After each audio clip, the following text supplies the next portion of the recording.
नमस्कार बंधुगण। आज जो भिडटी आपण पाखे आज रखुची से भिडटी रखार बहुत गुड़े तात्पर्य अच्छे। तात्पर्य हूँ कौन ना आज जो भारत बंद डाकरा दिखाला 10 कोटी केंद्रीय श्रमिक संगठन सहित स्वाधीन फेडरेशन किसी थिला ता सहित किसी राजनैतिक दल आमको समर्थन देते से समर्थन क्रमे आज करा जो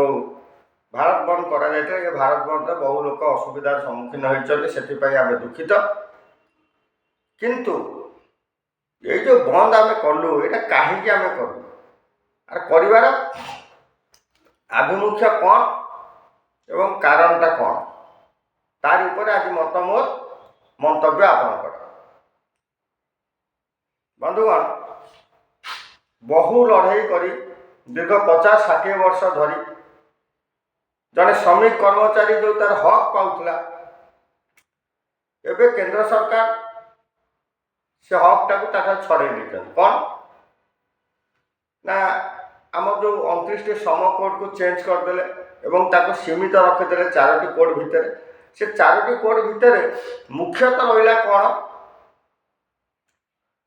ना प्रथम रहा श्रमिक मानकर कार्य निर्घंट जो कार्य कर समय निर्घंट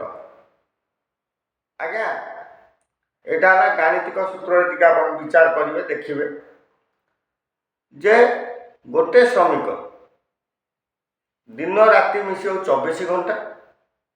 24 घंटारू 8 घंटा लेखा शिफ्ट होता 8-3-24 3टा शिफ्ट 24 घंटा कंप्लीट करता से उभय सुरक्षित थे। जे वाचमैन काम कर तार जगा रखा ठीक करुला जी मेन्टेनान्स काम कर तार काम करुला जो कौन असुविधार सम्मुखीन होता किंतु केंद्र सरकार यहाँ बर्तमान ये नुआ कोड अच्छी से कोड से 10 घंटा होती 10 घंटा हुए ताले शिफ्ट हम कईटा 2टा शिफ्ट 3टा शिफ्ट हेल्ले 30 घंटा हो तो 2टा शिफ्ट जहाँ भी 2टा शिफ्ट है 4 घंटा पड़ा ताल से 4 घंटा मैनेज हम केमी এটা একটা বিরাট প্রশ্নবাচী সৃষ্টি হচ্ছে যেটা তা দেহে কিছু নাই মানে जो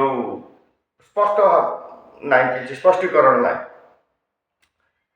द्वितीयत जे श्रमिकर गोटे हक अच्छे से हक पाई से दाबी करे से दाबीटा उपस्थापन से कौट करे ना मैनेजमेंट पाखे कर क्या जरिया कर ना गोटे संघ जरिया कर तेणु आगुरी थिला जे जदि गोटे प्रतिष्ठान रे जड़े 10 जन लोक कार्य करुवे ताहले से माने संघ करें आगुरी थिला एबे कौन करागला ना मिनिमम 200 लोक ना गोटे तुम संघ कर ना ताहले बर्तमान ये प्रश्न उठुची जे 200 लोक मु बर्तमान गोटे छोटिया कारखानाटे पकेबी मोर 50-60 वर्कर द्वारा काम हम मुझे 200 लोक रखी कहीं तेणु जो कारखानाटी 50-60 लोक काम है तब से कौन हक पाइबे केमी पाइबे ये बाबद मत कौन निर्दिष्ट स्पष्टीकरण ना। ये द्वितीय कार्य निर्घंट गला एवं दाबी उपस्थापन गला। तृतीय आसला फायर एंड फायर आस काम कर जाओ कौन दाबी उपस्थापन कौन कथा कहीपर जदि कल विदाय चाकरी फायर एंड फायर आपरे सबुठ मारात्मक हूँ एकक सर्वनिम्न मजूरी निर्धारण मिनिमम वेजेस केते टंका ना 100 केते टंका करने से माने चिंता कर चिंता कर से सठिकता मुझे परवर्त भिडियो कहबी तार बर्तमान जो बजार दर जहाँ अच्छी সেই পরিপ্রেক্ষে জীবন ধারণর ମାନଦଣ୍ଡ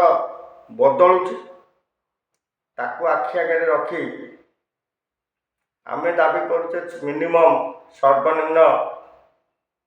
ବେତନ 26,000 ହଉ ବୋଲିକିରି ଯେତେବେଳେ ଆମେ ଦାବି କରୁଥିଲୁ, ଏବେ ଦାବି କରୁଥିଲୁ, କିନ୍ତୁ କେନ୍ଦ୍ର ସରକାର ବର୍ତ୍ତମାନ ଆଣି ସେ ଯେଉଁ କୋର୍ଟ କରିଛନ୍ତି, କେନ୍ଦ୍ର ସରକାର ସେ ଯେଉଁ କୋର୍ଟ କରିଛନ୍ତି ଏଇ ଅବସ୍ଥାରେ ଅଛି। ତେଣୁ ମୁଁ ଖାଲି ଟିକେ ଟିକେ କରି କହିଲି, ତା ଭିତରେ ଅନେକ ଜିନିଷ ଅଛି। ଆପଣ ଚିନ୍ତା କରନ୍ତୁ, ଆ ଦେହରେ